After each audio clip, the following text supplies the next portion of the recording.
హృదయ శుద్ధి గలవారు ధన్యులు, వారు దేవుని. హృదయ శుద్ధి అంటే హృదయం క్లీన్ గా ఉండడం. దాన్ని ఇంగ్లీష్ లో ఏమన్నారంటే ఇంటిగ్రిటీ అన్నారు. ఏమన్నారండి చెప్పాలి? ఏమన్నారు? ఇంటిగ్రిటీ అంటే అర్థం యథార్థంగా ఉండుట. యథార్థం ఏంటి? యథార్థ గారు, యథార్థత అంటే 4 ముక్కల్లో చెప్పనా? యథార్థత అంటే మొదటిది, అందరూ ఉన్నప్పుడు ఎలా ఉన్నామో ఎవరు లేనప్పుడు అలాగే ఉండుట. అది యథార్థం. అమ్మ నాన్న ఉన్నప్పుడు అప్పుడు అమ్మ అంటే ఇల్లు జాగ్రత్త, చదువుకో, శుభ్రంగా చదువుకో అని అమ్మ వెళ్తుంది, నాన్న వెళ్తాడు. అప్పుడు తలిపేసి అసలేం లోపం పొంది ఇక మొత్తం మాట్లాడు. అందరు ఉన్నప్పుడు ఎలాగున్నావు, ఎవరు లేనప్పుడు అలాగే ఉండడం. ఏం చెప్పండి? 2వ ముక్క చెప్పంటారా? యథార్థత అంటే అర్థం లోపల బయట ఒకలాగా ఉండాలి. 3వ ముక్క యథార్థత అంటే ఏంటి చెప్పమంటారా?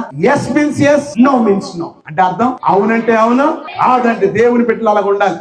4వది యథార్థత అంటే దేవుని ఎడల భయభక్తులు కలిగి ఉండాలి.